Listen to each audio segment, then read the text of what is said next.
Hello friends, welcome to Vijayari works. இன்றைக்கி நம்ம machine எம்ப்ராய்டரியில் எப்படி ரன்னிங் ஸ்டிச் போடுறது அப்படிங்கிறத பார்க்க போகிறோம். ஆல்ரெடி லாஸ்ட் வீடியோவில் நான் வந்து பார்த்திங்கன்னா ஜரி த்ரெட் எப்படி மிஷினில் இன்சர்ட் பண்ணணும், ப்ளஸ் பாபின் கேஸில் எப்படி த்ரெட்டை இன்சர்ட் பண்ணணும் எல்லாமே நான் டீட்டெயிலாக எக்ஸ்பிளைன் பண்ணியிருந்தேன். ஸோ அந்த வீடியோட லிங்க் எல்லாமே நான் கீழே டிஸ்கிரிப்ஷன் பாக்ஸில் கொடுக்குறேன், நீங்கள் செக் பண்ணிக்கோங்க. ஸோ இன்றைக்கி வந்து பார்த்திங்கன்னா ஜஸ்ட் ஒரு ரன்னிங் ஸ்டிச் மட்டும் போட போகிறோம். ஸ்டார்டிங்கில் ஃபஸ்ட்டு பிகினர்ஸ் ப்ராக்டிஸ் பண்ணும்போது என்ன பண்ணணும் அப்படிங்கிறத மட்டும் பார்க்க போகிறோம்.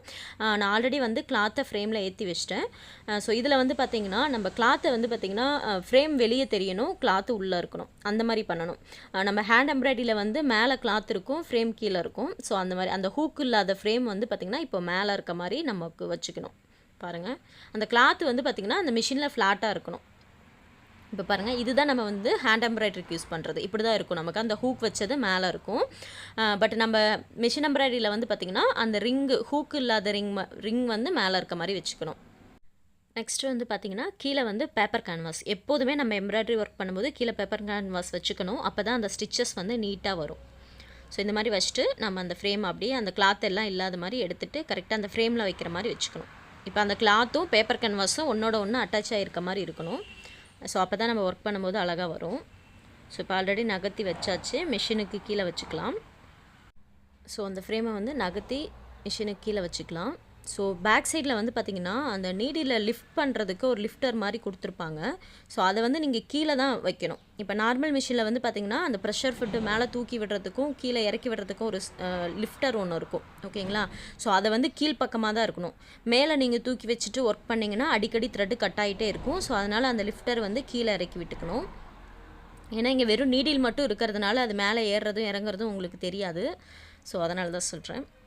இப்போ நெக்ஸ்ட் வந்து பார்த்திங்கன்னா இதில் ஒர்க் பண்ணலாம். இது வந்து நம்ம தான் அட்ஜஸ்ட் பண்ணணும், மெஷின் வந்து தள்ளாது, ஓகேங்களா? இப்போ நார்மல் மிஷினில் வந்து கீழே டீத் கொடுத்துருப்பாங்க. ஸோ அதனால் ஆட்டோமேட்டிக்காக கிளாத்தை தள்ளும். பட் இதில் வந்து நம்ம தான் அந்த ஃப்ரேமை அட்ஜஸ்ட் பண்ணிவிட்டு அந்த ரன்னிங் ஸ்டிச்சஸை போடணும், பார்த்திங்களா?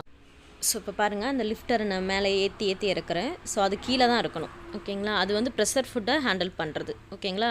இது வந்து பார்த்திங்கன்னா காட்டன் கிளாத்து தான், நார்மலாக அந்த ஃபுல் ஆயில் கிளாத்துன்னு சொல்லுவோம் இல்லைங்களா, அந்த மாதிரி கிளாத்து தான் நான் எடுத்திருக்கேன். நீங்கள் சில்க் காட்டனில் கூட ப்ராக்டிஸ் பண்ணலாம். நெக்ஸ்ட் வந்து பார்த்திங்கன்னா நீடில் பாருங்கள், கரெக்டாக உங்களுக்கு தெரியும்னு நினைக்கிறேன். ஸோ நெக்ஸ்ட் வந்து மிஷினை ஆன் பண்ணிக்கலாம். ஸோ மிஷினை ஆன் ஆஃப் பண்ணுறதுக்குன்னு தனியாக சைடில் சுவிட்சஸ் இருக்கும். ஸோ அதில் நம்ம ஆன் பண்ணிக்கலாம். இப்போ வந்து பார்த்திங்கன்னா மோட்டர் ஆன் ஆகிடுச்சு. ஸோ இப்போ நெக்ஸ்ட் வந்து பார்த்திங்கன்னா நம்ம ஒர்க் பண்ணலாம். ஆனால் இந்த தடவை வந்து பார்த்திங்கன்னா நம்ம ஒன்லி அந்த பெடலை மட்டும்தான் ப்ரெஸ் பண்ண போகிறோம். ஜஸ்ட்டு மிஷின் வந்து ஸ்ட்ரெயிட் ஸ்டிச்சஸை ரன்னிங் ஸ்டிச்சஸை போடும், அவ்வளோதான். நம்ம சைடில் அந்த வித் அட்ஜஸ்ட்மெண்ட்டுக்கான எந்த ஒரு ஒர்க்குமே நம்ம இன்றைக்கி பண்ண போகிறதில்ல. ஸோ நெக்ஸ்ட் வந்து பார்த்திங்கன்னா நீங்கள் வீலை அட்ஜஸ்ட் பண்ணி தான் ஃபஸ்ட்டு அந்த நீடியில் கீழே இருக்க பாபின் த்ரெட்டை எடுக்கணும். மிஷினை எடுத்த உடனே ப்ரெஸ் பண்ணாதீங்க. இப்போ மெதுவாக ப்ரெஷர் பண்ணுங்கள், கீழே மெதுவாக பண்ணணும். அந்த நீடில் வந்து பார்த்திங்கன்னா உங்களுக்கு மெதுவாக இறங்கி ஏறுறது தெரியணும், அந்த மாதிரி பண்ணுங்கள். கொஞ்சம் லைட்டாக ப்ரெஸ் பண்ணிட்டீங்கன்னா கூட வேகமாக மிஷின் ரன் ஆகும், டக்குன்னு த்ரெட் வந்துடும். ஸோ கொஞ்சம் மெதுவாக மூவ் பண்ணுங்கள். இதில் என்னென்னா அட் அன் டைம் கை கால் எல்லாமே ஒர்க் பண்ணணும். ஸோ இது ஒரு நாள் ஒரு மணி நேரம் நீங்கள் இதை ப்ராக்டிஸ் பண்ணிங்கனாலே ரன்னிங் ஸ்டிச் அழகாக நீங்கள் நினச்ச ஷேப்பில் கொண்டு வர முடியும். நான் ஜஸ்ட் இப்போ கண்ணப்பின்னான்னு உங்களுக்கு ஸ்டிச் மட்டும் போட்டு காட்ட போகிறேன். ஸோ எப்படி வேணாலும் அட்ஜஸ்ட் பண்ணால் அந்த நீடியில் அட்ஜஸ்ட் ஆகும்னு தெரியணும். ஏன்னா நான் ஜஸ்ட்டு ஸ்ட்ரெயிட் லைனில் போட்டேன்னா ஸ்ட்ரெயிட் லைனை தான் வருதுன்னு நினைப்பீங்க. ஸோ பாருங்கள், கொஞ்சம் வேகமாக ரன் பண்ணிட்டீங்கனாலுமே த்ரெட்டு கட் ஆகிடும். அதே போல் கீழே வச்சுருப்போம் பார்த்திங்களா சரி, அது கீழே விழாமல் இருக்கான்னு பார்த்துக்கோங்க. அது கீழே விழுந்துருச்சுன்னா டக்குன்னு த்ரெட்டு கட் ஆகிடும். அந்த கோன் வச்சுருக்கோம் பார்த்திங்களா, கோன் டைப்பில் த்ரெட்டு. ஸோ அந்த த்ரெட்டு வந்து கீழே விழுந்து த்ரெட்டு சரியாக ஃப்ரீயாக வரல அப்படின்னா அந்த போயிடும். ஸோ இப்போ பாருங்கள், என்னால் ஹேண்டில் பண்ண முடியல ஆக்சுவலி. கேமராவையும் பக்கத்துலேயே வச்சுக்கிட்டு மிஷினையும் ரன் பண்ண முடியல ஆக்சுவலி, இல்லைனா இன்னும் கிளியராக உங்களுக்கு தெரியும். ஏன்னா மிஷின் எம்ப்ராய்டரியில் மிஷினையும் ரன் பண்ணிக்கிட்டு சைடில் கேமரா இருக்கும்போது பார்த்திங்கன்னா கொஞ்சம் ஹேண்டில் பண்ணுறது கஷ்டமாக இருந்துச்சு. இங்கே பாருங்கள், நான் வாட்டர் ஃபில்லிங் போடுறேன் பாருங்கள். மிஷின் எம்ப்ராய்டரியில் அந்த ரன்னிங் ஸ்டிச் யூஸ் பண்ணி வாட்டர் ஃபில்லிங் போடுறேன். ஏன்னா இதில் ஜஸ்ட்டு நான் ஸ்ட்ரெயிட் லைன் மட்டும் போட்டு காமிச்சேன்னா உங்களுக்கு வந்து அது மட்டும் தான் பண்ண முடியும் அப்படிங்கிற ஒரு ஃபீல் வந்துடும். ஸோ நீங்கள் எப்படி வேணாலும் உங்கள் ஃப்ரேமை அட்ஜஸ்ட் பண்ணிவிட்டு நீங்கள் டிசைனை போடலாம்.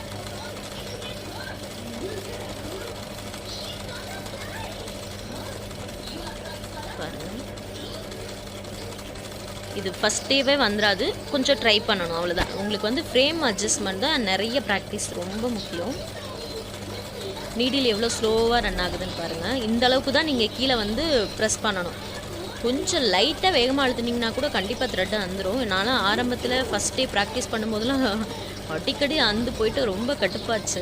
பட் இப்போது எனக்கு வந்து கொஞ்சம் மெஷினை கண்ட்ரோல் பண்ண தெரிஞ்சிச்சு. மேனேஜ் பண்ணவும் கொஞ்சம் ஈஸியாக இருக்குது. இப்போது எனக்கு ரொம்ப சந்தோஷமாக இருக்குது. எங்கிட்ட ஃபஸ்ட் டே நான் பயந்தேன் ஆக்சுவலி பண்ண முடியுமான்ட்டு. ஸோ பாருங்கள், ஸோ நீங்கள் எப்படி வேணாலும் இது பண்ணலாம். நீங்கள் தான் அட்ஜஸ்ட் பண்ணணும். நீடில் தள்ளாது, ஆக்சுவலி மெஷின் தள்ளி விடாது. ஏன்னா கீழே டீத் எதுவுமே இல்லை, அதனால தள்ளாது. நம்ம தான் அட்ஜஸ்ட் பண்ணி கொண்டு வரோம். நம்ம நார்மல் தையல் மாதிரி தான் இது போடும். நம்ம அட்ஜஸ்ட் பண்ண, நம்ம எந்த வேகத்தில் அட்ஜஸ்ட் பண்ணுறோமோ அதுக்கேற்ற மாதிரி தான் அந்த ஸ்டிச்சஸோட லென்த்து போகும். ஓகேங்களா? நீங்கள் மெதுவாக அட்ஜஸ்ட் பண்ணிங்கன்னா குட்டி குட்டியாக ஸ்டிச்சஸ் விழும். கொஞ்சம் வேகமாக இழுத்திங்கன்னா, அட்ஜஸ்ட் பண்ணிங்கன்னா, ஃப்ரேமை நகர்த்துனீங்கன்னா உங்களுக்கு வந்து பார்த்திங்கன்னா பெரிய பெரிய ஸ்டிச்சஸ் தான் விழும். அதே போல் அடிக்கடி கவனிச்சிக்கிட்டே இருங்க. த்ரெட் எங்கேயாவது ஸ்ட்ரக் ஆகுதா, இல்லை கீழே கோன் வச்சுருக்கிறது கோன் கீழே விழுந்துருச்சா அப்படிங்கிறது எல்லாமே கவனிச்சிக்கிட்டே இருங்க. ஏன்னா எங்கேயாவது ஸ்ட்ரக் ஆனால் தான் அந்து போகும். எனக்கு மேக்ஸிமம் அதிகமாக ஸ்ட்ரக் ஆனால் அந்து போகும். கீழேருந்து கோன்லேருந்து த்ரெட்டு கரெக்டாக ஈவனாக வந்துக்கிட்டே இருந்துச்சுன்னா பிரச்சனையே இருக்காது.